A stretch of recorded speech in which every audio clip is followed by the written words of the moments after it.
Coming up on iOS today, I am joined by a special guest to talk to you about tips and tricks for the Apple TV. Stay tuned. Podcasts you love. From people you trust. This is Twit. This is iOS Today, episode 629, recorded Tuesday, November 22nd, 2022. Tips and tricks for Apple TV. This episode of iOS Today is brought to you by Adigy, the only Apple device management platform that combines MDM with live agent capabilities to manage and secure your Apple ecosystem regardless of your Maxpertise. Visit Adigy.com/twit for a free 14-day trial to see how Adigy helps you manage your Apple devices in real time, because IT problems can't wait. And by Rocket Money, formerly known as Truebill. Are you wasting money on subscriptions? Well, cancel your unnecessary subscriptions right now at rocketmoney.com/iOS. Seriously, it could save you hundreds per year. And by 8 Sleep. For a limited time, 8 Sleep is offering Twit listeners up to $400 off their Sleep Fit holiday bundle by visiting 8sleep.com/iOS. After November 30th, go to 8sleep.com/iOS to check out the pod and look for other exclusive holiday savings, or save $150 at checkout with our normal offer. Welcome back to iOS Today, the show where we talk all things iOS, tvOS, HomePod OS, watchOS, OS. Yes, as I always say, it's all the OSs Apple has on offer. We love to talk about them here on iOS Today. And today, we are talking about the Apple TV. This was inspired by a listener who wrote in to say, whoa, I had no idea that there was a way to access multiple apps on my Apple TV. And I happened to come across that, and I'm swiping through the apps and getting back to the content that I want. And it made us realize, whoa, there may be quite a few features that folks don't know about, how to make use of everything that the Apple TV can do, including gestures and some settings. And so we're going to talk about that today. Now, normally we would be joined by Rosemary Orchard, but unfortunately, Rosemary's a little under the weather today. So if you are listening to this live, please do send a nice get well soon message to Rosemary on your social media platform of choice or in the Club Twit Discord. I think that'll help her get to feeling better. But I'm excited to say we are joined by a very, very knowledgeable individual. It is Christopher Lawley. Welcome, I believe, back to the show, right? Yes, I think this is my second time here. Thank you so much for having me. I'm excited to be here and to talk about the Apple TV. Yeah, absolutely. Thank you for taking the time today. In fact, I joked beforehand because I told you about the topic, and I said, hey, if you've got any notes that you want to add to the show, then feel free to send them my way. I'll get them added to the show notes in the morning.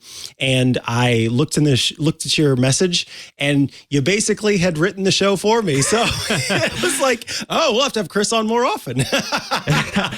I have a couple of notes documents in my notes app that I just keep like tips and tricks for the various platforms. So as I make videos about them, I can just pull these up. So like, I'm like, oh, hey, I'll just pull up my Apple TV notes document really quick. Just text Micah a few things and there we go. Yeah. That is very clever. I should probably hop on that because in the moment you go, oh, I forgot that this could do this, or oh, I bet other people don't know about this, but I forget to do the part where so I'm gonna have to start writing those down for sure. Yeah, but let's dig in. One. Yeah, absolutely. No, go ahead. Oh, I was gonna say you should just see my one for iPad OS. That one is long. I can only imagine. So let's start by talking about what you can do with your voice on the Apple TV. Of course, the Apple TV has a new remote. If you buy one of the new Apple TVs, you will get this new Siri remote with it. If you got an older Apple TV, you may have upgraded to the new remote from the previous design. I'm looking around. I think I've, dug a hole and buried the former Siri remote that I did have. And, could we also check to make sure that the live stream is going in the Discord? Someone's saying that it's not. But with this remote, you have Siri on the side of the remote. So you tap and hold on that button and you talk into the microphone there at the top. And then that way you can communicate with Siri. And that moves from a Siri button that used to be on the front, but still with the same idea that you can talk right into the microphone right there, as opposed to needing to shout across the room to get things to happen.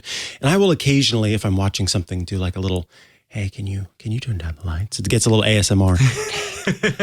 I need you to turn down the lights in the living room. I'm watching the show.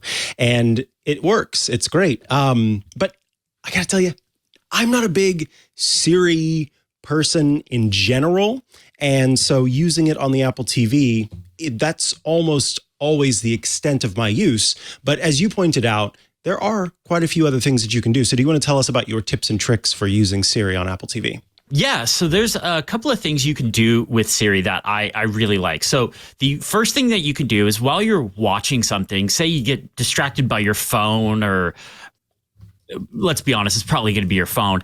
And like you totally missed something that happened in the last minute or 3 minutes. You can use Siri and go, hey, skip back a minute, 3 minutes, 30 seconds, 10 minutes, whatever. And it'll jump back in whatever you were watching. You can also use that to jump forward to if you've seen, this particular part of a show or a movie or whatever.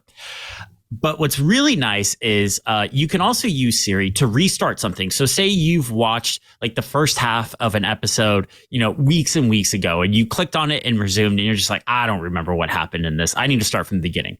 You can hold the Siri button down and be like, start this episode from the beginning, and it'll just jump right back to time code 0000 right at the very, very beginning, and it'll start playing again, which is really nice. I use that feature quite a bit. It's just kind of like a nice way to not have to like hit that pause button, that center button on the Siri remote and scroll back to the beginning. It just jumps right back there.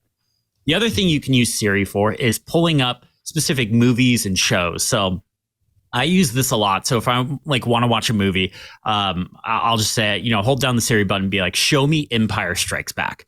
Well, it'll pull up Empire Strikes Back, but it'll also pull up related movies to that as well. So it'll pull up, all the other Star Wars movies and stuff like that, which is really nice. And then you can select those and you can hit play if those are movies you own, or if they're on a streaming service, you can play them from right there. Really handy. The other thing you can do, besides asking for movies or shows, is you can ask for like directors or actors. So I can be like, hold down that button and be like, show me movies by Francis Ford Coppola, or movies that Harrison Ford was in. And that way it will bring up all those movies that either that person directed or starred in, or if they're an actor and director, both. Super, super convenient for like movie buffs and stuff that just like, hey, I want to go through like the whole Steven Spielberg collection and stuff like that. And then it'll pull up all the Steven Spielberg movies. Just kind of a nice feature. Yeah, absolutely. That is one thing where I remember watching the demonstration of that feature and not really making a whole lot of use out of it, but going afterward, because I kind of forgot about it, but it was so cool to see. So I've got an Apple TV running here. So let's just shout out a name for an actor. An actor of any gender, and we'll see what happens. Let's just do Harrison Ford, because that's okay. The one I said for some reason. Show me Harrison Ford movies. So this is a great time to talk about the latest version of tvOS has the new Siri interface, where instead of kind of taking up the whole screen, it just pops up here on the right. So let me move my bubble out of the way so it's a little bit easier to see. Whoa! So we've got Star Wars, The Empire Strikes Back, Apocalypse Now, Sabrina, The Fugitive, American Graffiti. If I tap on any of these, then it'll pull up that film, and then it can tell me where I can watch it. So I can immediately tap play, or I can see, trailers, related content, where to watch it. So Tubi, TV, whatever that is, but also the ability to rent it on one of these or open in Paramount Plus. So very handy. And then there you can see some of the different folks in this film. And then what's another way to use Siri for media other than an actor? Do they have other methods? Yeah, so you can pull up directors. You can, I believe you can even ask for genres. This isn't something I've done, but I mean, we could try it right now. You could just be like, hey, show me some comedy movies or something. Show me some comedy films. I said the phrase. Right. Oops. You did. So I did. This is interesting because I did say films. Not TV shows, but that is very, very interesting. And they're really throwing up the Apple TV Plus shows in there too. Very, very interesting. You know, one thing I noticed with the new compact Siri design, when we said the Harrison Ford trigger, it only pulled up like 4 movies, and he's been in quite a bit more than that. A lot. Yeah, absolutely. Yeah, so the old one used to pull up a lot more results. So, but this one's showing a ton of results. So this is kind of an interesting test case here. Wow, we had to scroll really far down. Thanksgiving content. Oh, contents. Oh, I'm not finding anything for that. Surely there's a Thanksgiving movie out there somewhere. I mean, planes, trains, and automobiles. There you go. Exactly. Huh. I don't know. But yeah, there's a little bit of information about using Siri. And I do, this was one of the most interesting things about the Apple TV for me is my partner's pretty, not super techie. I mean, knows enough, but is not, certainly not my level of techie. And so anytime I see some interaction that he does that I don't do, I'm always caught off guard. And he likes to use Siri to turn on the Apple TV, to skip forward or skip back, to rewind, to bring up a show. Has no problem doing that. So I'm always just amazed, wow, you actually do that. It's pretty cool. But we have on occasion just shouted out because we've got a HomePod in the living room. Rewind 20 seconds, rewind 15 seconds, rewind 10 seconds. That I do like. Yeah, that's a really nice feature. Like the HomePod integration, I think, was added last year. And one of my favorite things to do, so if I come in the door after getting takeout or something like that, I'll say the Siri trigger phrase. I learned my lesson. I'm not going to say it again. And be like, turn on the Apple TV. And it'll turn, and because I have what's called CEC, which integrates via HDMI with your TV, it'll power on my TV, power on the Apple TV, and I'll have it all ready to go. So by the time, I grab silverware, put stuff on plates, I have the TV on and ready to go while I'm eating dinner or whatever. Nice. Yeah, that is handy for sure. Speaking of HomePods, let's talk a little bit about HomePod, about AirPods, which is a feature that I like to use, and AirPlay. First, you just mentioned this, using the HomePod to turn on Apple TV, but it's interesting if the remote. So I'm watching something in the living room, and the remote is on the sofa, say next to my partner, and I'm on the other side of the sofa. And I need to get up to go into the kitchen or maybe go upstairs or whatever it happens to be. I will walk up to the TV and just bop my hand on top of the classic HomePod that I have sitting next to the Apple TV or sitting next to the television, and that will play or pause the content. That has to do with a feature that we'll talk about in a moment, which Apple dubs as, I believe they dub it as, home theater audio. But with that, it's a very handy way to just do some play pausing, but you can also just speak out loud if you want to the HomePod. And I quite like the feature. Do you have HomePods or set up with your TV? Do you use a sound bar? Do you just use the speakers in the TV? So I have a soundbar system that I got before. Was it before they added Dolby Atmos support to? I don't know, but okay, this is where I'm, as my sister-in-law says, a little bougie when it comes to like TV and movie and theater, all that experience and stuff like that. I'm not personally a big fan of the way the HomePod sound in the Dolby Atmos configuration when paired with the Apple TV, because the Dolby Atmos is supposed to be this true surround sound, not just left and right channel, but you're basically sitting in a dome. So and sound is coming at you from every direction, up, down, left, right, backwards, for every way. And the HomePods don't quite get there for me. So I have a Dolby Atmos soundbar on my TV, but then I also have a bunch of rear speakers and a subwoofer. So I use that for my setup. Nice. Yeah. Okay. So you've got the whole kit and caboodle. I am still on the hunt for a classic HomePod in black to pair with the HomePod that I have. I've used some sound bars before, and they always, I don't know if it's my TV, I don't know if it's the sound bar, I don't know what it is, but they always give me trouble. Something will stop working. It won't play the sound as I expect. Any number of things cause me these issues where I stopped using it because it just didn't work as I expected, and it wasn't consistent. What ended up being consistent for me is a feature called Home Theater Audio. And the way that this works is in your settings, and will show this. In your settings, you can choose the default output for your Apple TV. So if I tap on the settings app, or click, I guess, on the settings app, and then I go down to video and audio, and then choose audio output, you will see that the default audio output, of course, is TV speakers. So that is sending the audio signal over HDMI to the TV, and the TV is outputting the sound.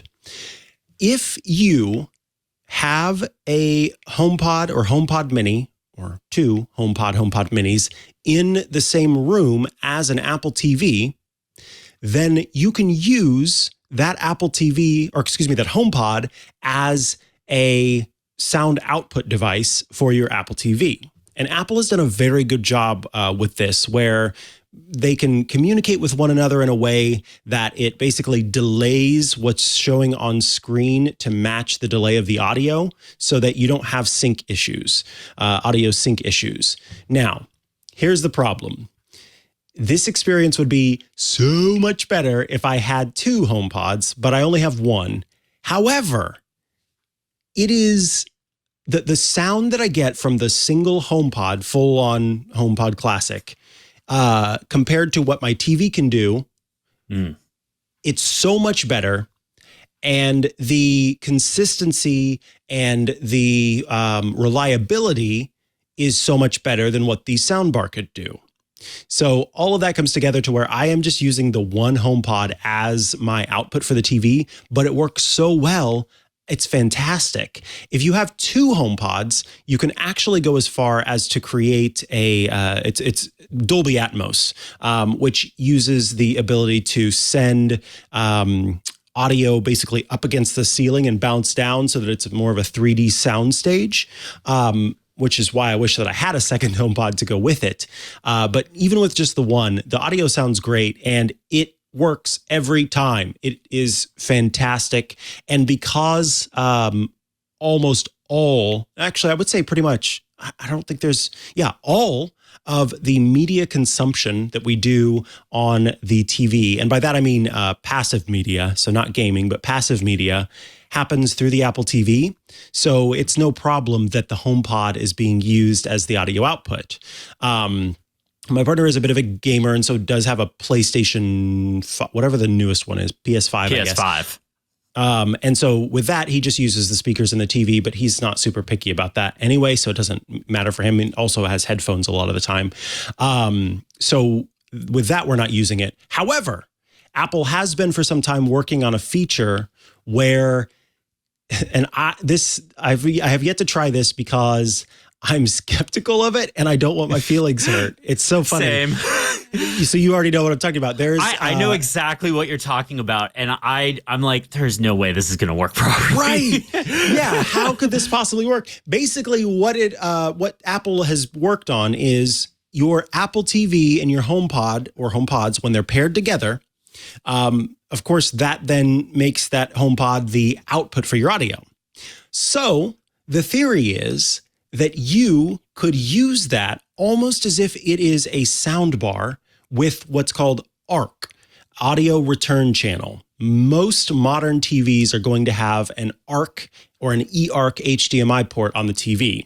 And what happens there is when you plug it into that specific port, the TV is aware of the fact that what's plugged in is your audio output device. So no matter where you're playing content, it will use that port to send the audio to whatever's on the other side and play audio through that.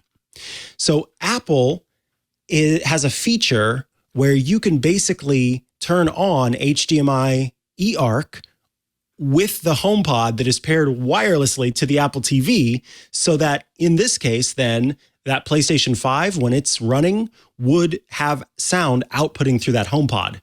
But it's so funny. I'm glad you feel the same way. I just have not tried it because I'm so afraid that it's not going to work and then I'll be sad about it.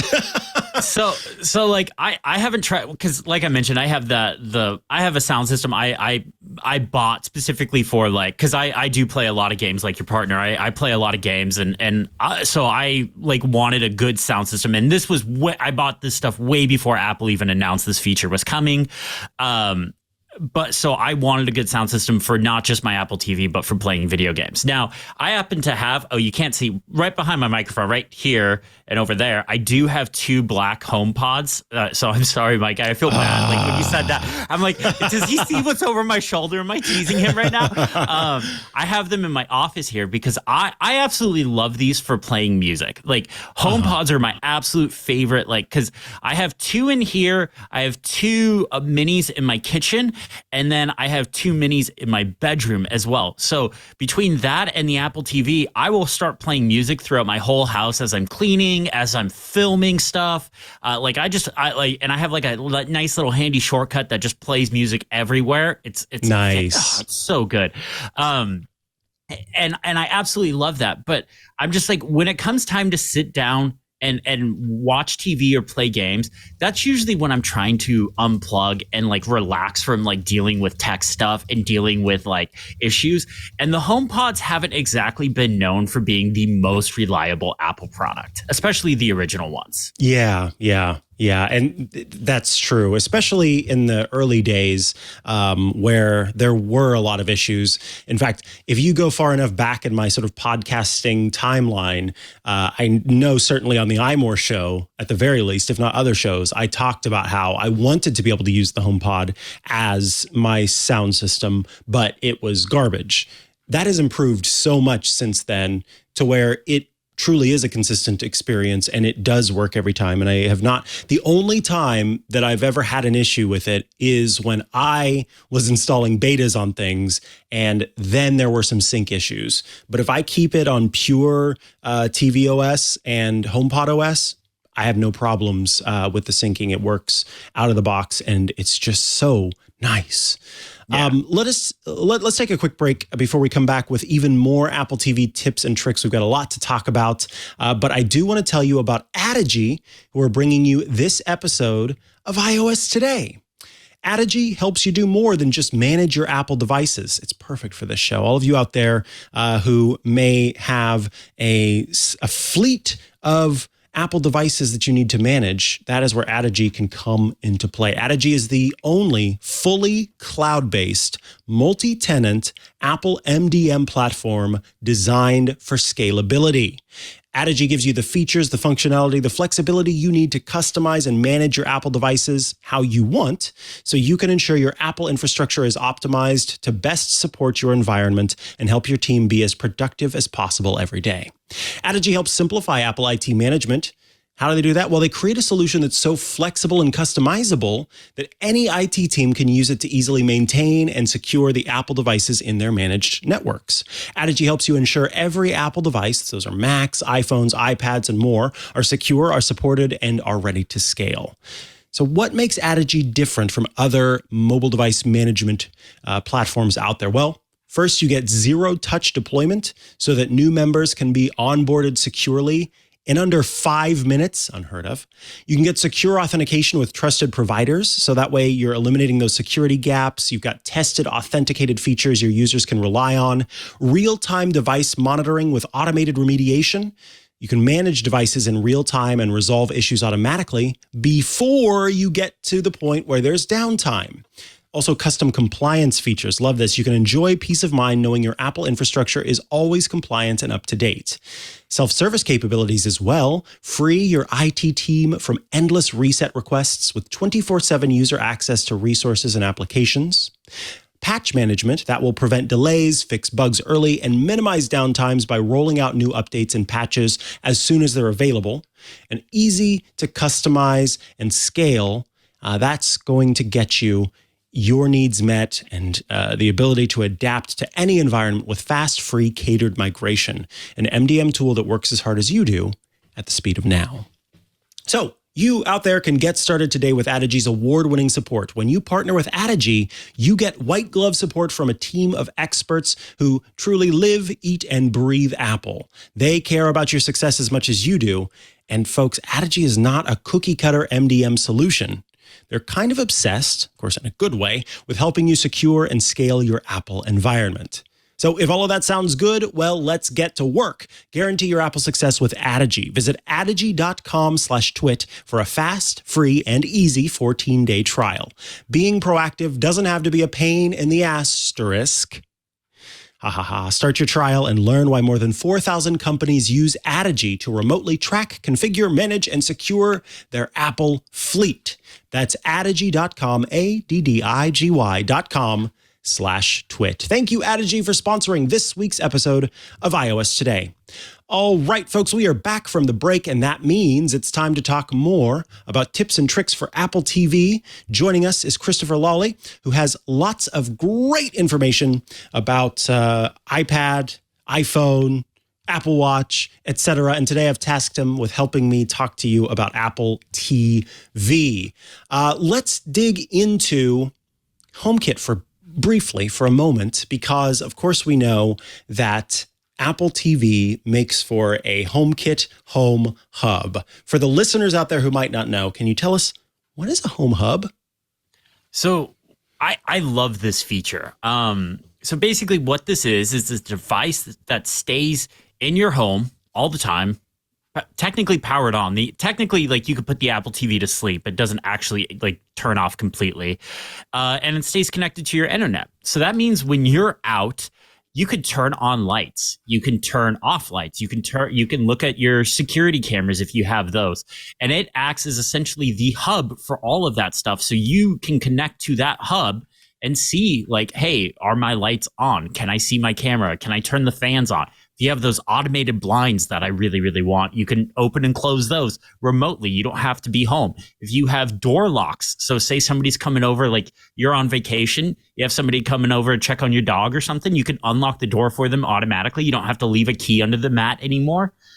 It's a really cool feature. Now, you can use the Apple TV as your home hub, or you can use a HomePod as your home hub. I use my Apple TV because it's always there. And the thing that I care about a lot is that it has an Ethernet port on it. So it's plugged straight into my router. I don't have to worry about, I mean, my Wi-Fi is not finicky, but I come from the days when Wi-Fi used to be finicky. So if you can plug something in, plug it in. But yeah, having a home hub is really nice. I was just in Disneyland. And one of the things that I kind of came up with as a little I was inspired by Home Alone, basically, as like a little Okay. security deterrent. I didn't want, the lights in my house to be off for almost a week, like just like constantly off. Like that seemed a little weird. So I set up an automation using the Home app and the Home Hub so that my lights turn on automatically at sunset. And then my lights turned off around 10:30. It was like 10:37. Like I made it a random time. And like, if the, what are they called? The wet bandits or the wet? I don't remember. Whatever. Oh, I can't remember. I haven't seen Home Alone in a really long time. But anyways, you all know what I'm talking about. That way, if they were watching, like, hey, it looked like somebody's home. Now, I didn't do the thing where I put like Michael Jordan on a rotating thing. So it looked like somebody was walking around in there. But What? Yeah, I was like, I thought like, this is me just not necessarily being paranoid, but it was one of those things that I was like, I have like 5 minutes. I just want to see if this will work. And it totally worked. Yeah, I think I remember writing a lot about setting up a home hub in the home for iMore back in the day. And at the time, Apple encouraged the use of iPads that stayed at home, Apple TVs, and then later HomePods. And then shortly after that started to kind of slowly phase out the use of iPads as a home hub. And as of iOS 16.1, I think folks are now kind of being strongly encouraged not to use iPads because of the way things are going with Matter and all of the magic that's coming. Thread. In fact, Yeah, Thread, exactly. So if you want to set, because Apple has reworked kind of the underlying framework and structure of the home to make devices communicate much better with one another. And so there's this whole process where you go through and you update your home. But when you do, devices that have not updated to that new set will not be able to make use of that. So there's some upcoming changes that are going to happen. So just make sure you've got your Apple TVs and your HomePod ducks in a row. When I first heard about this, I immediately went into, because I've got an iPad that I use for the show that kind of stays on a non-beta. And then I've got an iPad mini and an iPad Pro that are, kind of the move around and do things with devices. And so those all I took off the Home Hub option just in preparation for this. So I haven't used them as a Home Hub for a long time. It's just my Apple TV and my HomePod that are my Home Hub. But yeah, it's nice having those automation features that you wouldn't get otherwise. And again, the ability to control things while you're outside of the home. Now, one of the features that I quite like is the ability to easily pair AirPods, because maybe you've got an Apple TV in the bedroom and you're trying to watch something while the other person is trying to sleep, or it could even be in the living room. One of you is, doing Sudokus on their phone and the other person wants to watch something on TV, or a lot of people work from home these days. One person is in the shared space at their desk working on whatever they have for work, and the other person's trying to watch something on TV. It's very easy with the Apple TV to connect AirPods in particular. So all that you need is for the person who owns the AirPods to have this is the thing. Technically, any nearby AirPods can make a connection, but it's much like I've noticed that it picks up a lot quicker if the person is a user on the account. So what that means is, and I'll actually show this if I go back to the home screen here. If I tap and hold on the home button, or I guess it's technically the TV button, but it's the one that looks like a television. If I tap and hold on that button, up pops the screen on the side, and those three users at the top, this is my personal account, this is the work account that I have, and this is my partner's account there.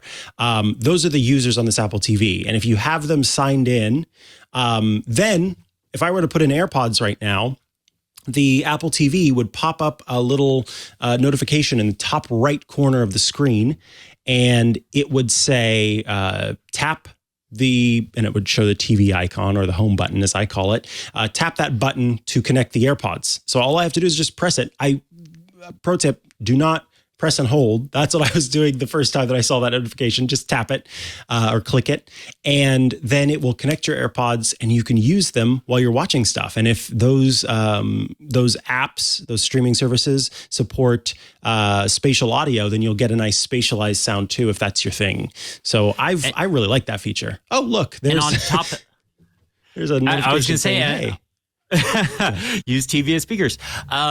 And on top of the spatial audio thing, if you have HomePods that support Dolby Atmos, most streaming services have Dolby Atmos support now. You will get that as well. So you get higher quality audio. So that's kind of nice. I personally prefer the Dolby Atmos over the spatial audio thing, because it's the spatial audio isn't the head tracking thing. I get all the names mixed up. They're too confusing. They are confusing. Yeah. I do the head tracking feature that, like, when you turn your head, I don't like that. Nope. I turn that off as AirPods. quickly as possible. Exactly. Okay. Yeah. Yep. Yeah. It doesn't add anything for me. It was a cool thing to gimmick. try. Yeah. It's very gimmicky, because if I'm watching something, I don't want to be, and I need to do something else. I don't want to be reminded that I'm like moving away from the device. No, I just want it to stay with me wherever I'm going. You know what it's in prep for? VR headset. Yeah, that's a good point. They're kind of totally testing the features. Yeah.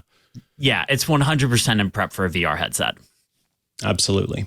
All right. And then last in this section is using AirPlay. Of course, the Apple TV has long been a device that is used in so many locations, so many settings as a way to AirPlay content from your phone or your iPad or your Mac to a connected display. So this is used in all sorts of different setups. It can be you personally showing a slideshow to your friends and family. It can be if I imagine, you go for Thanksgiving dinner and everybody in the family, if you're the tech person, is asking you this like common question. And so it's like, okay, we're all going to sit down and I'm going to AirPlay my screen up here and we're all going to go through on our phones and do this together.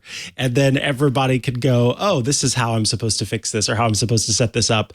And of course, then in conference rooms and things like that, the Apple TV is very good for that. In fact, there's a setting specifically for conference room displays. So if I go back, I used to do that all the time. Oh, did you really? Yeah, when I worked in IT, I used to do this all the time for pitches and stuff like that, and any sort of meetings and stuff. And like, hey, I need to show you a diagram of my network. Just AirPlay it right to the conference room Apple TV. Nice. Yeah, it's handy. It works well. I find that it's consistent, and that's what matters to me whenever it comes to this. And so that's why you will find a lot of different IT folks getting Apple TVs and setting them up with televisions in conference rooms and different places, because it'll just do what you need it to do. So very easy to do. All right. Let's talk about some quick kind of settings and features, kicking it off with Up Next. Tell us why you say Up Next is key. Hands down, this is my favorite feature for the Apple TV. Like, this is the reason why I use the Apple TV.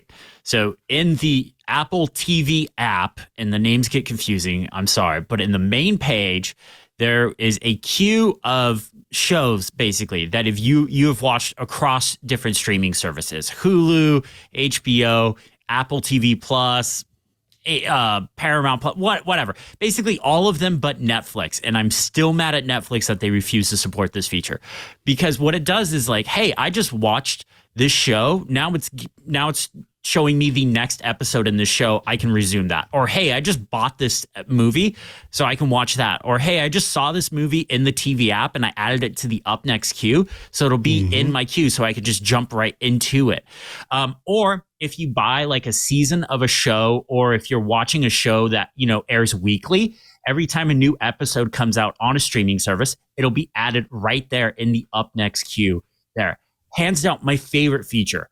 I am so frustrated that Netflix doesn't support this, because I have started so many Netflix shows and have not finished them because I just forget about them. I'm like everyone else in the world. I get busy. I don't have time to watch television 24 hours a day. I don't even watch television every day. But when I get time, I want to sit down and watch a show, but I don't want to have to remember. And the Netflix app is terrible. Like, it doesn't show it always show like the stuff you recently watched at the top. It loves to push the newest stuff to you. I really wish Netflix would support it, but every other streaming service supports it. There's no streaming service there's one streaming service that I use that doesn't support it, and I'm not surprised it doesn't. It's F1 TV. Oh, not the end of the world. But other than that, every other streaming service that I use supports it except Netflix. Yeah, I don't like that Netflix doesn't support it either, because it would be handy to have that right there, especially since they already do their own Up Next in their own app. So I wish it would. And yes, Up Next is the way that I remember the different things that I want to watch too, where, like you said, you come across something and you say, oh, add it to my Up Next. So that way, hey, even if I don't want to watch it right now, I know it's there. And it is how the shows that my partner and I watch together, we see those in our Up Next queues. And we can go, oh, this is the day that these three shows come out, so we could just kind of watch through them. Very handy feature. To talk about how apps that you have kind of in that top row on the main screen, you'll notice, well, in fact, here it is. They can show previews of what's there. So on the Netflix app, for example, if I swipe up, I can start to scroll through and see some content that they are suggesting. With Hulu, it will show probably, these are shows that we actually watch. So those are showing there. I don't watch that one. I don't know why that one's there. And then you can easily play from there. And then let me see, how do I get back? There we go. Disney Plus does it as well. This one must be like does Disney? No, I guess I don't Disney think Disney Plus actually does it. I think I demoted it from the top bar because it doesn't do it. Not all of them do it. Some, like, I know Hulu, Netflix, Prime Video. You're on Prime Video right now. That one does it. Apple Music also has a nice little section, but it promotes a lot of stuff I don't listen to, so I don't use that one too much. But yeah, it's just a nice little feature specifically for Netflix. Is the reason why I mentioned this is because they don't do that up next queue. So sometimes, not all the time, it puts in the thing that you recently watched, and then sometimes it tries to promote new things. I don't know if there's like an equation to when it recommends certain things. So yeah, but it's nice to have. It's a nice little feature. If you do the Apple TV app, it should show the up next stuff, the stuff that's in the right there in the up next thing. Picard. That made no sense to the audio people. I'm sorry. But yeah, it's just like a nice little handy feature so that like it gives that top bar of apps kind of like a special privilege because it's right there. It has that section right above it, so it can show that information. Some quick little tips here. If you, as I mentioned before, if you double tap the home button, this was the thing that inspired it, then it brings up the app switcher so you can quickly switch between apps that are currently launched. If you tap and hold the home button, then you will get this screen on the side that is kind of the control center that has the option to sleep stuff, see what's playing at the moment, search for things, access some of your home app, and add users if you want to. And I also like that it has the time and date on there. If I tap and hold the center button here, then, and I accidentally, I didn't know this, but I just discovered that if you tap and hold play pause, it appears to offload the app that you have selected. What does that mean? It means that it keeps, let me try it again just to see if it was just that one. I had no idea it did that. Here, let's find one that's, let's see, we'll do, oh no, that's already offloaded. Okay, I'll tap play and pause on that one. Oh no, man, that must have just been a fluke. Okay, good. So disregard the play pause thing, but if you tap and hold the middle button while you are on one of these apps, so you can see in the middle, there's that button. If I tap and hold on that, then I go into jiggle mode. And this means that I can move this app around, so I can move it up to the dock, I can move it down.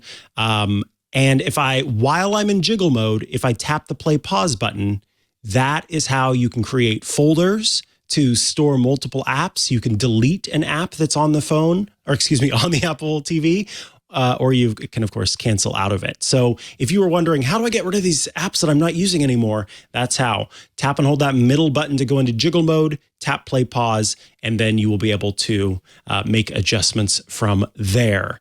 Okay, let's do some, again, we'll kind of keep it quick here. You mentioned some options to, let's see if I can't get some content playing on the screen, and that way you can see how this works. I don't know. Hopefully I don't think it'll play through, so we should be good to go there. Oh no, there should be an app that does that. I just need to get something up on the screen so I can show swiping through the stuff. Oh, I've got an idea. We'll go here and back out of this. So what I want to show is just kind of like a gesture that you can do whenever you are in the content. And then we'll go here, and here's a good one. So, all right. So here is a show that's playing, and down at the bottom of the screen, you can see the timeline for the show. Up at the top, so I've got my fingers on that inner circle with the directions up, down, left, and right, and it is a trackpad, so I can swipe up to access these controls on the right. The first one are captions, or it's either closed captioning or subtitles, depending on what you are watching. There is an option to make some adjustments to the audio. So there's full dynamic range, which will just play the audio at its standard, how it's coming to you. But there's also an option to reduce loud sounds. This is a great feature, particularly if you live next to people, or if you're watching a show or a movie that is particularly adventurous. You can use reduce loud sounds. What it does is it looks at the entire audio file, or does its best. It looks out at what you're watching, and it finds the peaks in the audio when the audio is going to get super loud.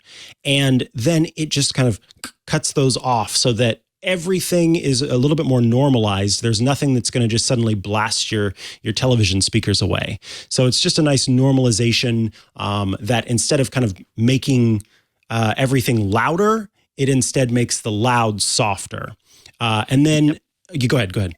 Oh, I was just going to add to that. I just showed my brother and sister-in-law this feature because they have a 1-year-old girl now.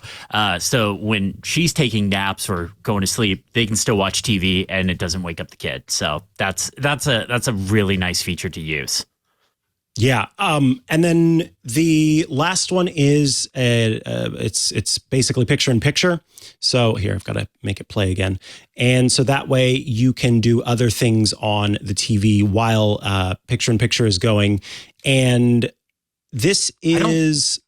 Go ahead. I don't think I've ever used this. Neither have I. I cannot think of a single use case for this. Why would I want to? Yeah, I feel the same way. I don't need picture-in-picture because I don't want to watch something else while I'm watching this. I suppose if you are maybe gaming and you just want to have something playing in the background, maybe sports. Yeah, I don't even know if you can play multiple things at once. Like if you can have one stream playing while the other stream is playing, I don't know. You are supposed to, and basically the way I understand it's supposed to work and the way I've seen the demo is that the thing that's taking up the big part of the screen, the main screen, that's the thing that has audio.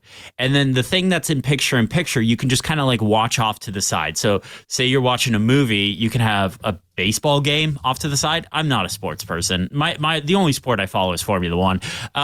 So like you can have it off to the side. I guess that's cool. I think like if I was like into something, I'd be wanting to watch it. I don't know. I'm sure there's somebody out there that like absolutely this is their favorite feature on the Apple TV. So I'm happy it's there for them, but it's not something I'll ever use. And then I think this is easily my favorite feature. You're watching something and you know that bedtime is coming up, or that you have a meeting, a lunch meeting or something like that. If you just not click, but tap on the center button to bring up the duration bar at the bottom, and then you tap it one more time, it changes from duration to what time it will be when the show you're watching is over. Oh, everything should have that. Every single thing should have that. 100%. It's so good. Like it just takes out that minute of having to do mental math. Okay, there's 43 minutes left in this thing. So will I have time? Yeah. No, 100%. I'm totally with you. Yeah, it's so nice, especially at the start of a show. You know, you're going, oh, are we going to be able to watch this? No, we should just watch something that's shorter because I want to be, asleep by that time or whatever it happens to be. I love that feature. And then quickly, we will mention some other options, including, and I love that you've included this, Chris, that you can change, because by default, the TV button, that button there on on the remote that shows the TV, it will bring up the Apple TV app. How do we change it from doing that? So if you go into your remote and devices, you can go in and change the behavior of the TV button. So there's an option there that says TV button. Just tap on it and it'll jump between the TV app and the home screen. In the past, like when the Apple TV, like the newly rebranded Apple TV, the Futures apps, that Apple TV came out, I believe it always went to the home screen. But then they did an update where they changed it. By default, it goes to the TV app. Now, I like it to go to the TV app because I use that up next section.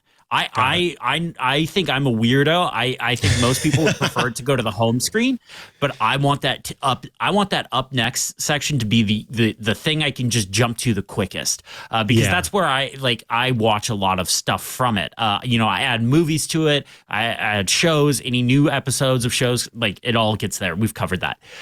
So I really like that you can change it for people that want it, but I always leave it on the TV app. I really think it's just a matter of me not wanting change. That's why I make it go to the home screen. If I think about it logically, your way makes sense for me because I do use Up Next more than anything. And it's just, that's the way I've always done it. So I want it to be that way. I don't want it to, launch the TV app, but totally. Well, I love that the option is there. For what, 15, 17, 18 years now, we've had the iPhone, and when you hit the home button, because essentially that's what that TV button is the home button, it goes to your home screen. Like, that's the behavior we're used to. It was jarring to me when they did the update, but I left it on. I kind of challenged myself. I do this a lot when Apple changes default behaviors and like it doesn't seem right at first. Classic example, when they changed the direction of scrolling years and years ago in Mac OS 10 Mountain Lion, one of those. It was around that time. Yeah, I think it was Mountain Lion, yeah, it was one of those ones, and they changed the behavior, and everyone hated it. I was like, you know what? I'm just gonna give this a go and see, and then you know what? No one complains about it anymore. Yeah, natural scrolling. So a couple of more things here very quickly in this screen. Actually, I was just talking the other day about if we had someone come to watch our home, if we went somewhere, the person who would be watching the home, not necessarily super techie, and would have all sorts of trouble with this remote because you'd be trying to tell them you swipe to get to this, you swipe to get to that, and it would be swiping all over the place and it'd be a nightmare. And I said, don't worry, because what we can do is turn off that swipey feature. So in the settings app, again, in remotes and devices, the first option you have under remote is ClickPad. You can use that to change it to just click only. That means that it is no longer a touch surface, and instead you have to click the buttons to make it go up and down, and it will just, whoops, I was accidentally tapping the Siri button. And then it will just completely disable. So now you can see I'm swiping and it's just ignoring that. I like look, I just tried to swipe up to get to that. I like the touch surface, but for someone who may not want to mess around with that, it's good that that feature is there to turn off. Yeah, totally. I guess, the thing is, there are quite a few features and settings and tips and tricks that you can check out, including the ability to add third-party game controllers. Apple has, over time, made that even more powerful so that you can add all sorts of game controllers and make use of the features that they have with the games that you're available to play, as well as the option to calibrate your display. If you don't, so here's the thing: if you have an Apple TV connected to a Dolby Vision television, then calibration is sort of part of the process. It's part of the whole setup, and so you don't need to calibrate the display. But if you have a TV that is, or if your Apple TV is connected to a display that does not support Dolby Vision, then you can calibrate the display using the front-facing camera on your iPhone with what shows up on the screen. So it's called color balance, and it's going to freeze my camera again because it's going to pop up. Tell them about color balance while I fix this, Chris. So basically, like what Micah said, it uses the front. Now, I've never done this because my TV supports Dolby Vision, so I'm literally just going off of demos I've seen. But you use the front-facing camera, you point it at the TV, and it calibrates it so that you get proper colors, like proper black levels, white levels, and then like the proper RGB and all that stuff. If you have a modern TV, and when I say modern, TV made in the last 4 years maybe, there's a good chance you already have Dolby Vision, and this won't even actually be an option for you to even enable. But if you have an older TV, this is a great way for you to kind of like make sure you're getting a good picture quality out of a TV. And since I have the mic right now, I'm just gonna tell everyone right now, I'm gonna get on my soapbox. The best thing to do if you care about picture quality, and every TV manufacturer calls this something different, turn off motion smoothing. Look up your TV manufacturer, look up what they call it. But basically what motion smoothing does is naturally, if you put your hand in front of your face and wave your arm up and down, you notice how it's blurry like that? Motion smoothing takes that blurriness away, and it takes that cinematic look away. Sorry, I'm a film person. I just had to get on my soapbox just a minute. But yeah, turn off motion smoothing and you get a much better picture quality. I agree with you. And also that's part of the benefit of having an audience in front of you is you get the opportunity to talk about things you care about. So, yep. Those are some tips and tricks for Apple TV. Of course, folks, you should write in with your own if there are any we missed or any that you are super excited about that you think bear including. You can send those to iostoday@twit.tv, and we'll see those and talk about them in a future episode. We're going to take another quick break before we head back with news, perhaps some feedback and questions, and of course, round things out with our app caps. Before that, I do want to tell you about Rocket Money, who are bringing you this episode of iOS Today. Look, you are probably, the statistics show, you're probably wasting money on subscriptions. 80% of people have subscriptions they forgot about. Maybe for you, it's an unused Amazon Prime account or a Hulu account that never gets streamed. And if you've got something like that, there's an excellent app that's going to help you track your expenses, as it does me, and then it's going to help you make sure that you're not wasting money on subscriptions you're not using. It's called Rocket Money, and it was once called Truebill. So longtime listeners of iOS Today will be familiar with Truebill. We've talked about it in the past. I immediately downloaded the app after Leo told me about Truebill. It has since transformed into Rocket Money, and frankly, it's gotten even more powerful since then. What it does, you connect your accounts. It uses the Plaid system, which is fantastic for getting banking integrated with what you're doing. And it will look at your transactions and not only show you your transactions, but show you recurring subscriptions. And in some cases, pop up an alert that says, hey, you are paying a lot of money for this, especially in comparison to others. We could probably help you save money on this. This is, one of these premium features that they have that I think makes it so awesome because you can essentially give them the blessing to get in touch with whatever company it happens to be and get your bill lowered. Mind-blowing. Or if you want something canceled, in many cases, they can help you cancel it automatically. In some cases, they can help you cancel it by actually going through the process of canceling it. And in cases where they aren't able to help you directly, they'll give you information for how you need to go about canceling it. So there was one local subscription that I had for a company that's, not super integrated with the web. And I thought, I really need to cancel that. I tapped cancel and it was like, here's the number you need to call. I went to the website earlier that day and I could not find a number. I could only find like a contact us form. So the fact that Rocket Money was able to show me that made it so easy to do what I needed to do. You don't really think about how much subscriptions really cost. In fact, most Americans think they spend about $80 a month on subscriptions. And then if they were to add it up, the actual total is closer to $200 or more a month. You could be wasting hundreds of dollars each month on subscriptions you don't even know about. The Rocket Money app shows you all of your subscriptions in one place and then cancels the subscriptions you don't want anymore. And they can even find subscriptions you didn't know you were paying for. You may even find out you've been double charged for a subscription, which has happened in some cases. To cancel a subscription, all you have to do is press cancel and Rocket Money takes care of the rest. I also like that it helps me kind of sort things out. If I'm, itemizing deductions at the end of the year and trying to figure out what services I use for the work that I do, being able to go ahead and mark them as tax deductible so that at the end of the year, I can just output all of that information and see it very clearly. Very handy.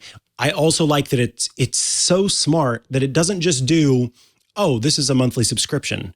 if you've got a quarterly subscription every 3 months, it will help you. It'll recognize that. If you've got a bi-yearly subscription, if you've got a subscription that's every other month, all of those kinds of subscriptions, it can be smart enough to figure that out, label them as such, and then help you with those. So I find it kind of delightful to just hop into Rocket Money every once in a while and see what it's picked up on and find out if there's money that I could be saving. I think there was I've got, AAA, and there was a deal that I didn't know about that would help me as well. And so just having that there was fantastic. It's why I love using Rocket Money, of course, formerly known as Truebill. I loved using it then. And now that it's got the power of Rocket Money behind it, it's even better. So get rid of useless subscriptions. That's for anybody. All of you out there probably have at least one subscription that, even if you know that you have the subscription, I've found that sometimes it is helpful for me as a person who holds on to things, to see it spelled out and like, this is how much you're spending on it a year. It becomes much easier to hit that cancel button when you do. So get rid of those useless subscriptions with Rocket Money now. Go to rocketmoney.com/iOS. Seriously, it could save you hundreds of dollars per year. That's rocketmoney.com/iOS. Cancel your unnecessary subscriptions right now at rocketmoney.com/iOS. Thank you, Rocket Money, for sponsoring this week's episode of iOS Today, and frankly, for making sure that I am saving money instead of spending it, because I do like to do that second one when I should be doing the first one instead. All right, back from the break, let's talk about a couple of news stories before we head into feedback and questions. The first one that I wanted to mention is that Apple and Microsoft have rolled out iCloud for Windows. And there's a new integration where iCloud Photos becomes kind of part of the basic UI on Windows. So you can kind of log in with your iCloud account, and then it will integrate in such a way that it's very easy to access the photos that you have stored in iCloud Photo Library. iCloud for Windows, the app on its own, has existed for some time now, so that Windows users are able to access all of their iCloud information there. But it seems like it's possible that this new integration has caused some sort of strangeness, according to Mac Rumors, who gathered some different complaints that have existed in regard to this feature. Quote, videos recorded on an iPhone and then synced with iCloud for Windows are turning black with scan lines and rendering the videos unwatchable. Most worryingly, some users are seeing strange photos and videos that do not belong to them appearing in their libraries when they attempt to watch these corrupted videos. That's not good. So, no, it's not good at all. That's very bad. A mix-up going on somewhere. It's unclear. Very, very bad. Yeah. It is unclear what is going on. We don't have a statement yet. It says deleting the iCloud for Windows app does not appear to fix the issue because it's likely server side, and several people have reported it to Apple, so the company might be aware. Windows 11 and Windows 10 both appear to be impacted, and it may only be affecting devices with certain settings like HDR and HEVC enabled. So Mac Rumors is doing its best to try to find, the common denominator, but we don't know.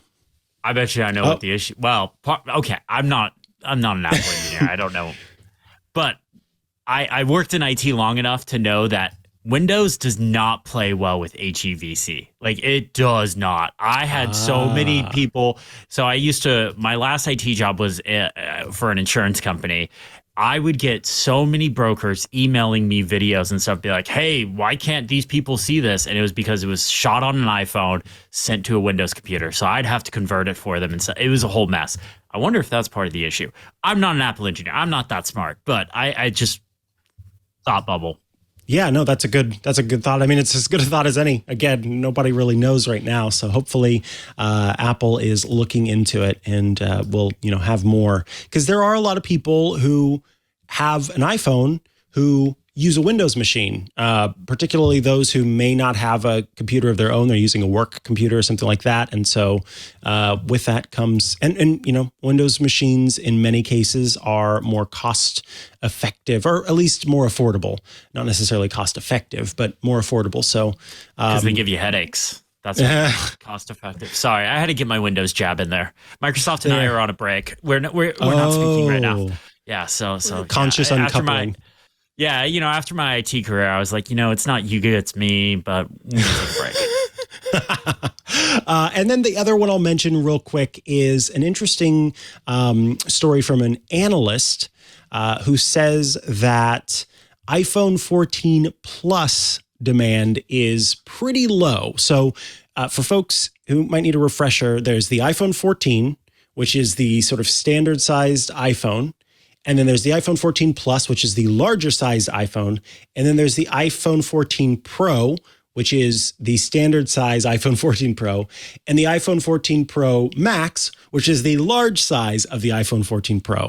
So we're going to the sort of consumer model, not the Pro model, the consumer model. And then we're looking at the larger of the two models. That's the iPhone 14 Plus. And it, of course, launched after the other three models launched. It came later. And it, from the get-go, according to different analysts, is not doing as well as the other ones. And it's unclear if that's because it launched later or if people don't want large size phones or whatever, what have you. But one analyst suggests that the demand for the product is so low that panel shipments are, quote, expected to be close to zero in December, meaning that there aren't orders for the panels because there aren't orders for the phone. And that's kind of unprecedented. Now, the good thing, I guess, if you are, I guess, an investor in Apple, or if you are worried about the future success of the company, is that it looks like on the whole, the iPhone 14 series is doing better than the iPhone 13 did. And so overall, there's high demand for the iPhone 14, just not the iPhone 14 Plus. And so I wanted to ask you, why do you think folks don't want the iPhone 14 Plus? I part of me thinks, okay, it shipped later, so it didn't have that boom of like, hey, iPhone day, like exciting iPhone day. I actually have an iPhone 14 Plus here somewhere. It's a review unit. I didn't buy one, so maybe I'm part of the problem. But it's a fine phone. Like, there's nothing like it's the bigger version of the regular iPhone 14. It works fine. I'm gonna guess like part of the issue is it's more expensive than the base iPhone, and when people hold them side by side, they're probably like, I don't need this bigger screen. And if they do want like the bigger screen and stuff like that, they probably are going the Pro line. Like, it's significantly more expensive, but most people hold on to phones for so long now. Like I know in my family, it's like 3 or 4 years before most people upgrade their phones. And then there's some people in my family, I have to be like, okay, this thing's too old. I'm not working on it anymore. Like, you can't complain about battery life to me because this thing's like 10 years old, not 10 years old, but 8 years old or whatever. Like I had one person in my family that I just got off of an iPhone 7 and I was like, come on, like let's get moving here a little bit. But most people hold, but yeah, anyways, I don't know. I'm not an analyst, but it's a fine phone. I don't get it. It's a fine phone. Yeah, I agree. I don't know. I heard a lot of average people with average use of a device complaining about the fact that there was no mini. But at the same time, Apple wouldn't just cancel the mini because they wanted to cancel the mini. It seemed to be because the demand wasn't high for the mini. So it's all just very anecdotal, frankly. I'm wondering if for the people that just want an iPhone, like they don't necessarily care about like all the pro features. They don't care about like the extra camera lens and the dynamic island and the always on screen. Like they don't necessarily care about that. They just want like an iPhone that works like the regular 14 or 13 and 12 before that, like it's just fine for them. Like I don't think most people want like necessarily like a mini phone. Like I think the biggest issue with the iPhone mini was the name, because it made it sound like it was not like the same on the same level as the iPhone 12 and 13. You didn't feel as cool having it, right? Yeah, it didn't. And like, I loved that phone. Like, I thought it was cool. Like, I couldn't carry it every day because my hands are too big to type on it. But I thought it was a really cool phone, and I was sad to see it go. But also, like, I'm full Pro Max. Like, give me the biggest phone possible. Same. I want an even bigger iPhone. Like, I want like iPad Mini, iPhone. Basically, yeah.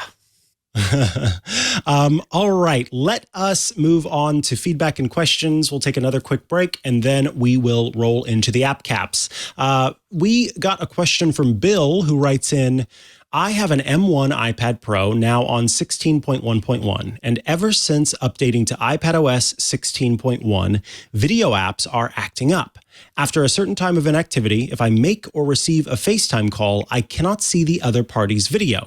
The same happens with Netflix, Hulu, and the rest of my streamers. Once I shut down and restart, they all work fine, but it's annoying, especially on FaceTime, when I have to either restart the iPad or call back on my phone. I'm just wondering if you've heard of this problem from anyone else. So, Bill, I have not heard of this problem from anyone else, but this sounds to me like a classic. It's time to restore your iOS, or in this case, iPadOS operating system, which is technically redundant, but it's time for you to restore your iPadOS. This sounds like some sort of bug that has to do over time as you're using your devices. They kind of can collect some cruft.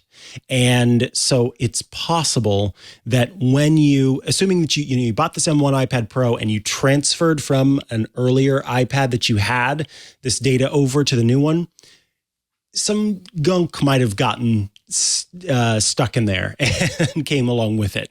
So we will include in the show notes a link from Apple support that shows you how to restore your iPad, in this case, from backup. And so you can essentially kind of clean it up and restart with a fresh copy of iPadOS, but with all of your data brought over. If it doesn't work at that point, then that's where I would contact Apple support directly and say, hey, I got something real weird going on here. Because, I don't know, Chris, do you have any thoughts on this? I've never heard of this happening, and it just feels like a software issue. Yeah, I've never heard of this particular thing, but I will say, as somebody that spent a large amount of time with iPadOS 16 over the summer, because that's kind of like my bread and butter, it is incredibly buggy. It is probably one of the buggiest software releases Apple has put out. So it very well could be a bug. If this doesn't work, you could, and I'm gonna say could, probably shouldn't stress this, install the iPadOS 16.2 beta and see if that fixes it. And then you can always roll back from there. There's tons of Mac rumors and 9to5Mac articles on how to roll back and stuff like that. Just make sure you back up your data. They walk you through all that. But honestly, iPadOS 16, incredibly buggy. Yeah.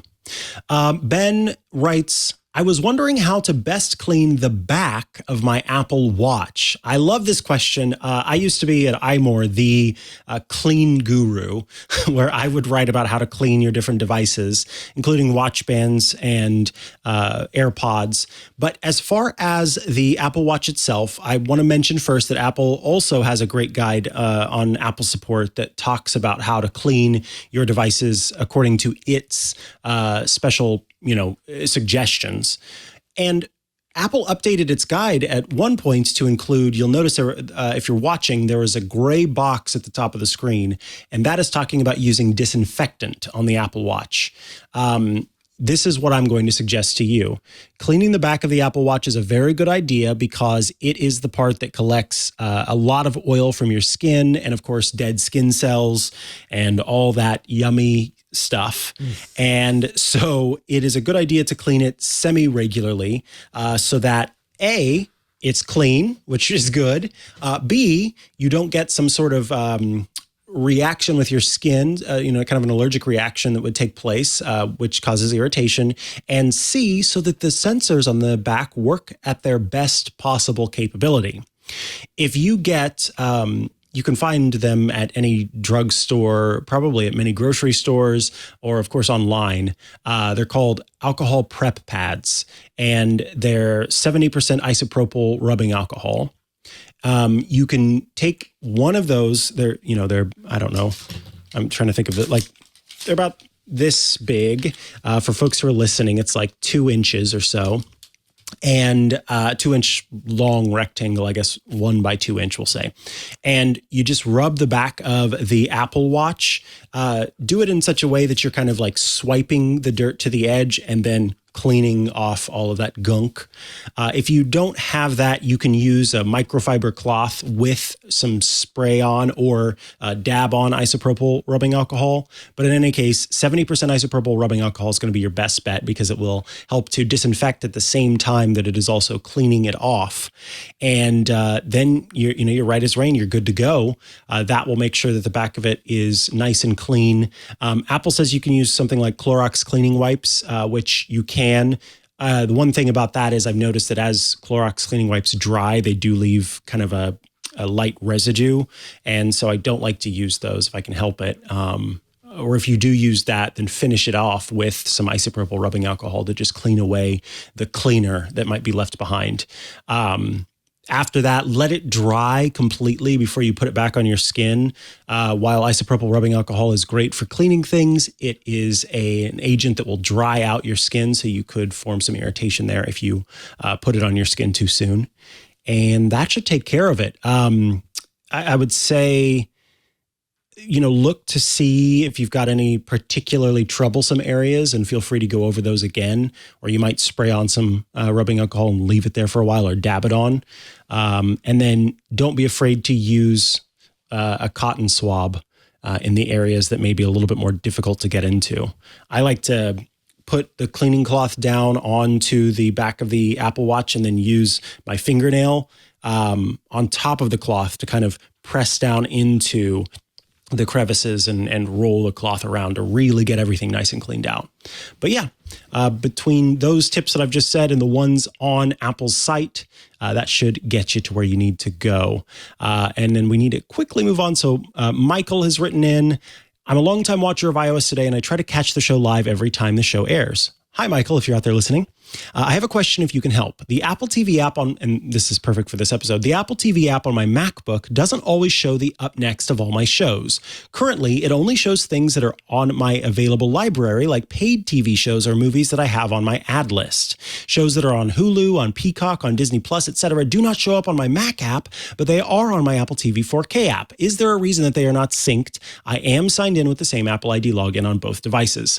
Michael, I feel your pain. This is due to the nature of macOS versus tvOS. On tvOS, all of the shows that you're watching are either going through the Apple TV app directly, if you've subscribed to some channels in there, because Apple TV lets you subscribe to specific channels like AMC Plus, Paramount, I believe is one, or you have downloaded the app from the App Store of that specific network, and you have subscribed through there, or you are paying for your service, like Hulu, for example. You're paying for your service online, but you have the Hulu app and you've logged in on it on your Apple TV. Because all of those apps are there, with all of those content libraries there, with all of your accounts logged in, the Apple TV is able to show you that content and show it in your up next. On macOS, it is not the same. In most cases, if you are watching something on macOS, you are either going to the website for that. So Netflix is an example of this. There's not a Netflix app that's first party, as far as I can recall. And so you have to go to netflix.com and watch it there. Disney Plus, I think, has an app, but you have to log into the app. And so macOS is just not created in the same way. So the Apple TV app is only able to show stuff that comes through via Apple.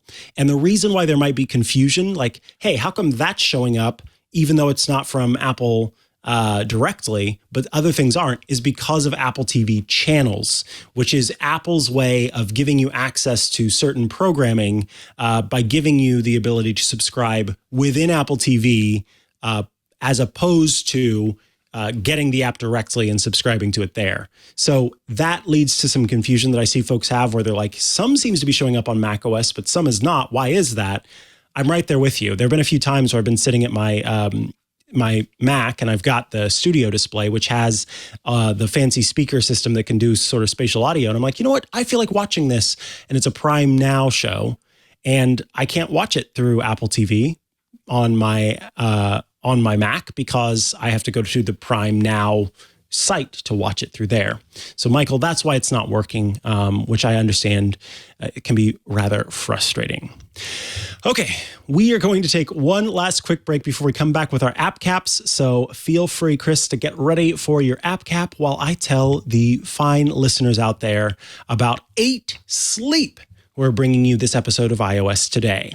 Look, the holiday season is upon us, and it is time to give the best gift of all. It's the never-ending gift of deeper sleep.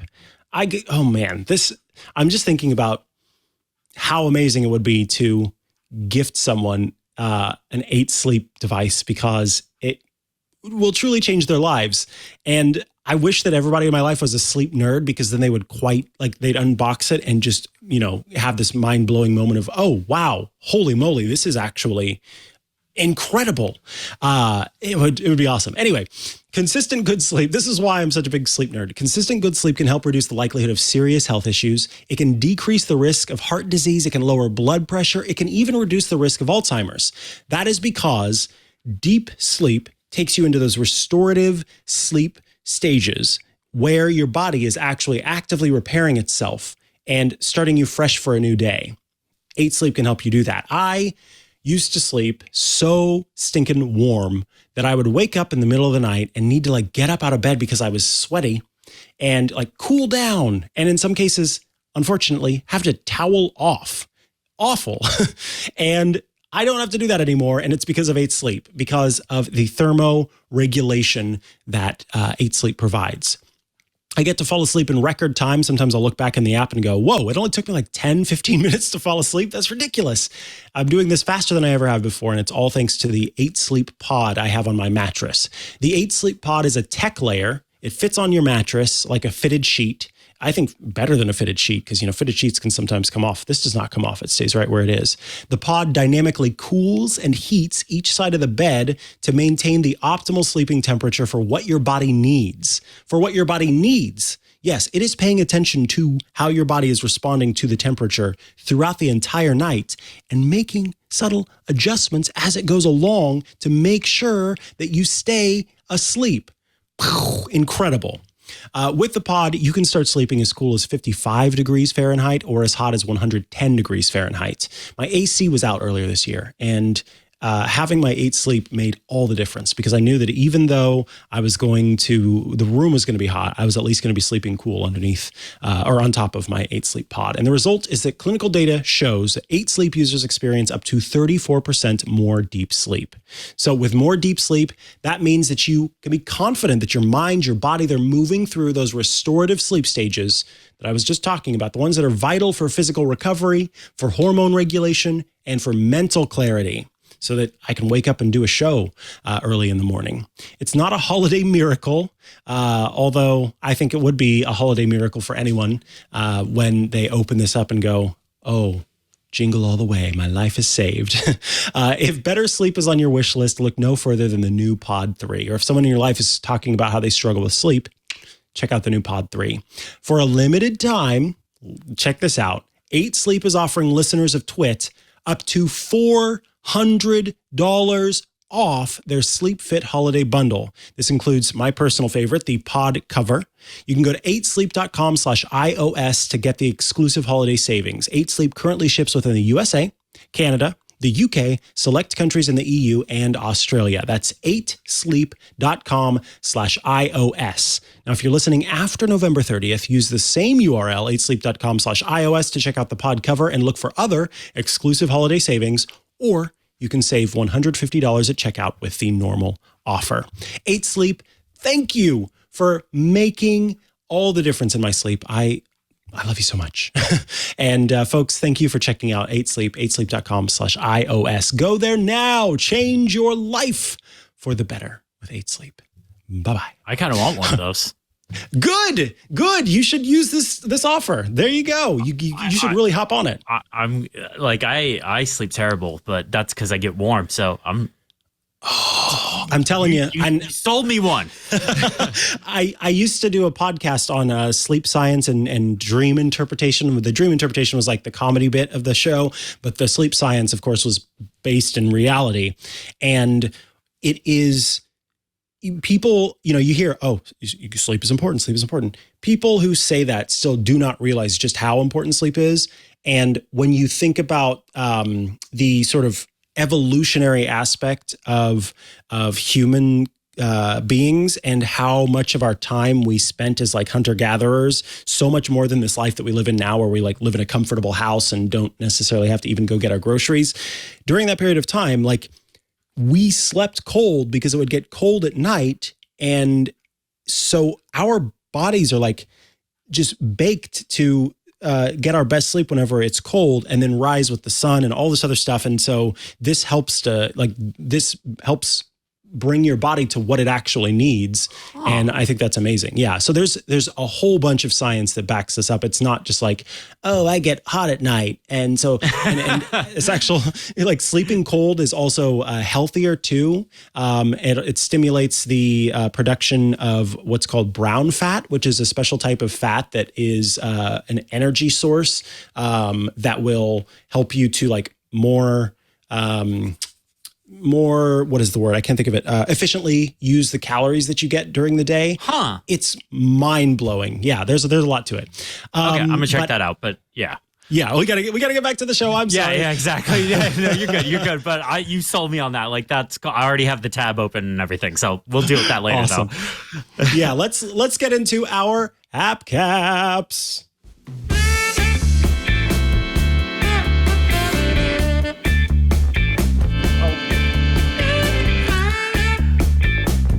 That's not. This is the part of the show where we wear caps atop our heads to honor our app or gadget picks of the week. These are the apps or gadgets we are using now or have been using for a long time that we want to share with all of you because we think they're awesome. And so to show how awesome we think they are, we put silly things on our heads. All right, Chris, tell us about the cap atop your head, which you are totally free to take off after you tell us about it, and then tell us about your app cap. Cool, thank you, because I can't keep my headphones on my head and the hat. This is the hat I bought for my iPhone 14 Pro Max review because, I'm living that dynamic island life, so it's close to that straw hat Jimmy Buffett lifestyle, Are you in Margaritaville right now? I was on vacation last weekend. I was in Margarita. That was where I was at. Actually, it was Disneyland. But I am going to take it off because I can't keep my headphones on with this. That's totally okay. But anyways, the app I wanted to talk to you about is an app that I have been using quite a bit lately. And it's not like one of the usual suspects that's talked about a lot. And it's called MakePass. And what this does is it allows you to take like loyalty cards, gym memberships, anything with like a QR code or a scan code, anything like that, and allows you to turn it into wallet items. So the wallet app, or if you double tap the lock button on your iPhone, it pulls up the wallet.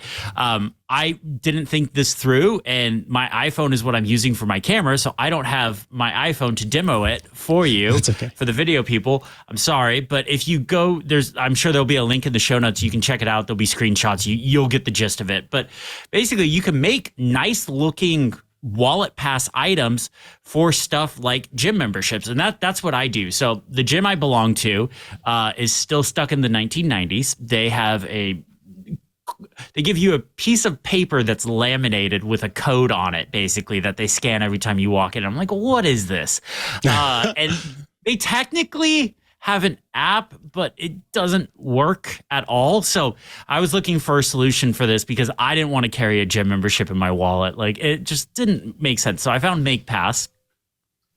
Basically, what I did is I just scanned the code that's on my gym membership card, turned it into a wallet item. I didn't make it look very pretty or anything. I just added the gym name to it. But you can add logos, you can add images if you want. You can make it look really nice, and then you could just put it right in your wallet. So anytime I go to the gym, I just double tap the lock button, scan the code, and walk right in.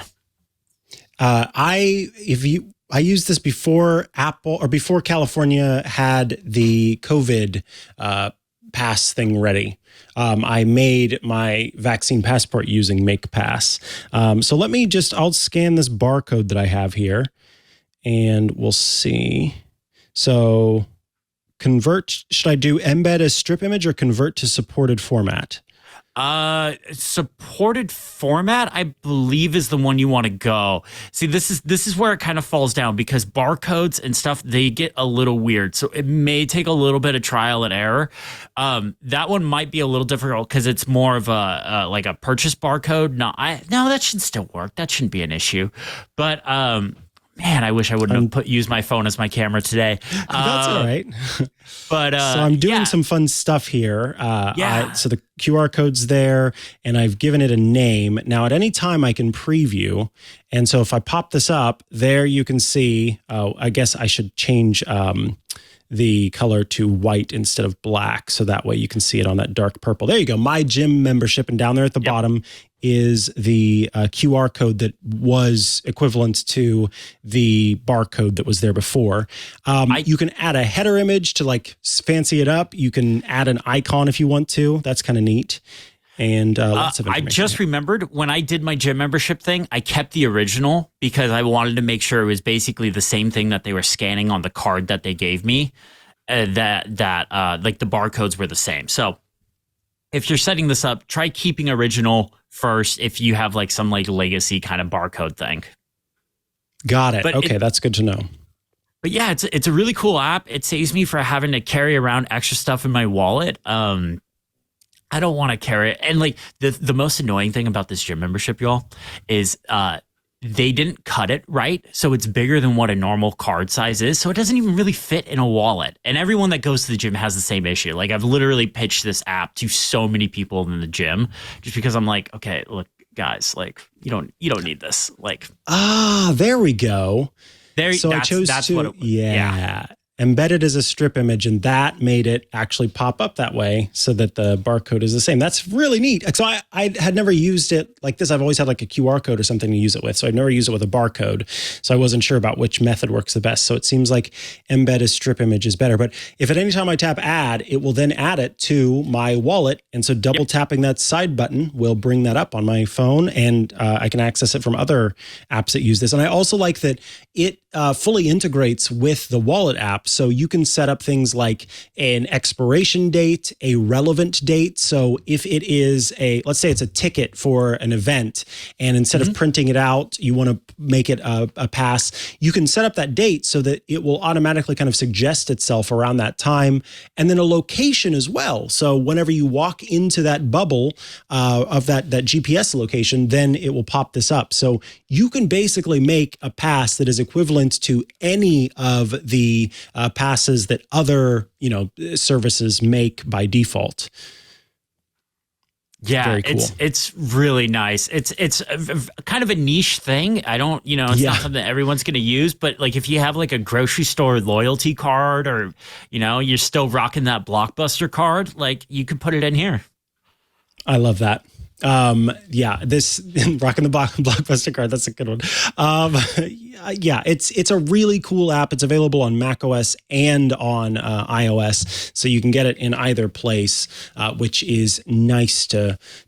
I like making them on macOS, and then I forgot to mention, the ability to share them with other people is very handy as well. So that way, if it is a ticket, for example, here, now you've got your ticket, I've got my ticket, and we didn't have to just print out these goofy things and show them that way. Yep. All right. My app my cap is one that some of you may have seen before. It's an alpine felt cap, but I wanted to wear it again because it's delightful and very cool. And so it's this nice gray and dark gray felt with some green roping around it, and then one of the strange brushes that go on the side of the hat. These all I'm sure have terms, and I just do not know the terms, but it's such a neat hat. This is Leo's hat that he let me borrow to wear. So that is the one that I'm wearing today. The app that I want to talk about, there have been lots of apps and services that have come about since Twitter was acquired by Elon Musk, and Elon has made some changes. And so lots of different services are looking to try to replace Twitter. And there's one that is getting some attention. It was interesting. I had joined CoStar. I had joined Mastodon. I had joined, I think, Post.news. And then I had heard about this one called, this service called Hive Social. And I thought, you know what? I'm not signing up for that one, because that's just another one. And I've reached my cap. But then I walk into the living room and my partner says, "Have you heard of Hive?" And I said, "Well, great." Because if he's hearing about it on his social media, then that means that it is getting to a larger population than just us super techie nerd people. So that means that it is more likely than some of the other ones to become a place where more people are. So I thought I need to hop on and at the very least claim my username. So I did, and I've been using Hive Social a little bit along with all of the other ones. And so I wanted to give a brief mention to it because there are some features about it that I do like. In scrolling, it looks a lot like Twitter. I think, the screen is the posts are a little bit bigger.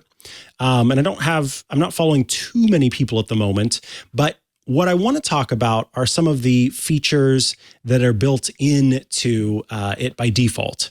For one, you can, if you're into what is it called? Like Zodiac stuff. I like that they've offered the option for people to, without needing to share their birth date, give someone a clue of around about the time that they were born. So it's a little bit privacy preserving. So I liked it for that fact. And then also pronouns are built in by default. And with pronouns, you can choose who gets to see them. In fact, every single post that you post has the option to change who's allowed to see what you post. It also has a built-in music feature. So you can tap on someone's profile and see what music they're sharing. A built-in ask feature where people can ask you questions just by default. They go to your profile. Let me see about going to my friend Steve's profile. And if I tap, see on the ask button there at the top, then I can send a question that Steve would be able to see and answer. And then also send a direct message to Steve if I wanted to, and then see the music that Steve has, which is Freeze Pops, Less Talk, More Rock. So a little bit more personalization by default of the profile, which I quite like. And then along with that, you can see, you can switch between different modes. So you can just see the text, you can just see the media, or you can see kind of everything that they've shared. You've got, oh, look, there's Patrick.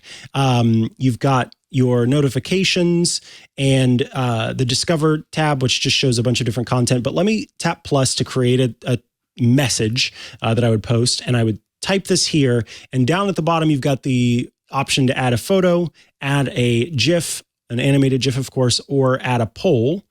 And then I'm having trouble making the poll go away. So there are just like any service, bugs and things like that, and that is one of them. And so if I tap the three dots for more, I can immediately tag the post as not safe for work. And then I can choose, okay, so I was incorrect in saying you can choose who gets to see it. You can choose who can respond by default. So everyone can respond, people you follow, and my own followers, people I follow, or only me are able to respond to the post, which I love that built-in feature automatically, whereas that came later for Twitter. I'll delete that post because obviously I don't want to post a blank thing. And it feels a lot like Twitter. It's very Twitter-esque without any of the kind of algorithmic stuff. So far, pretty interesting. But my one complaint, and if anyone from Hive ends up listening to this, please, you need to add the ability to add image descriptions to photos. Yeah. Frankly, it is, I think, a bad oversight on your part that was not a feature that was included by default on day one. You are completely disregarding an entire group of people who need those image descriptions. But on top of that, it also makes for a better experience because when people are searching for things, it also helps to find the media based on the image descriptions that you otherwise would not be able to find. So it's just a thing that you should have no matter what. And I was disappointed to see that I was not able to add image descriptions to the photos when I posted them. So until that's done, go ahead. I was just gonna say I'd go one step further and say that they should add when you make a post with an image, there should be, and you forget to add the image description, there should be like a reminder, hey, add an image description. Because I know on Twitter, I'm totally guilty of this, that I'll be rushing and I'll post something and I'll totally forget the image description because it doesn't. I use a third-party Twitter client and it doesn't prompt me to remind me to do that. And then it's like if I remember in time, I can go back and delete it and then re-add it and stuff like that. But I don't always do that. Like I'm totally 100% guilty of forgetting to do that. Yeah, I think that should be part of it. It's a good thing all around. And so until that's done, this is definitely not my, first line social media or anything like that, but it would be good to have that added. So that is Hive Social. It's available for free in the App Store to download. So go and claim your username at the very least if you want to. Folks, that brings us to the end of this episode of iOS Today. If you have questions, feedback, concerns, Shortcuts Corner requests, all of that stuff, send those to iostoday@twit.tv. That's where you email us to let us know your questions.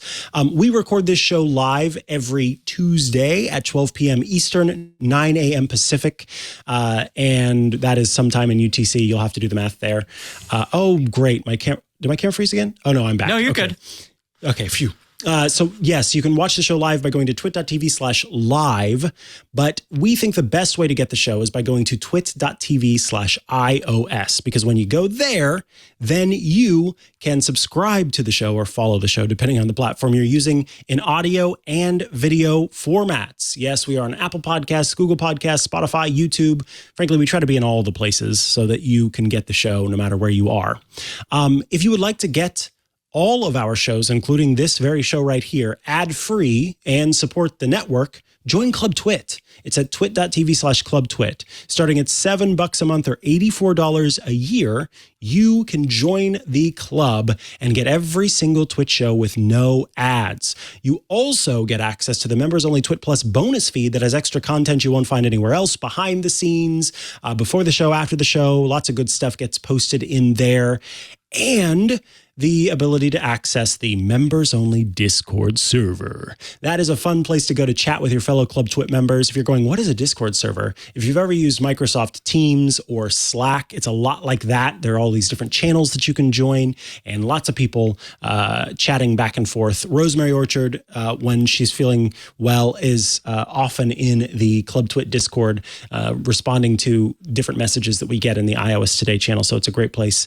And I think we'll hopefully see Chris there soon.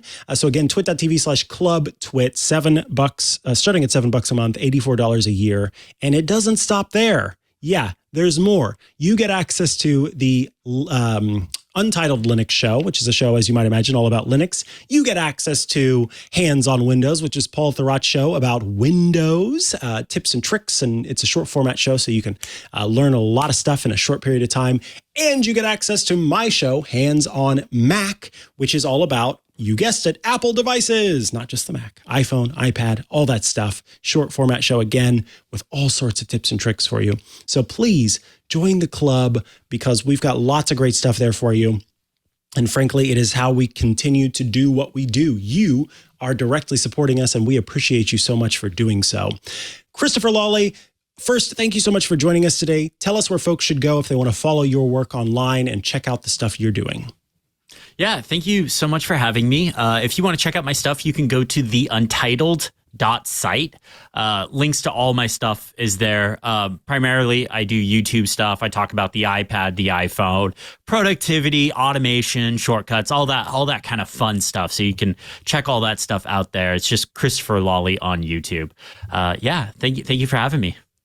Oh, it is a pleasure. Thank you. I had to ask you last minute as Rose kind of took a turn, and so it was very kind of you to hop on and join us today for the show. I really appreciate it, and you know that you're definitely on the list for joining us again in the future because you always rock it. Thank you for your time. Thank you, and hopefully Rose gets better soon. I'm no Rosemary Orchard, that's for sure, but hopefully she gets better soon.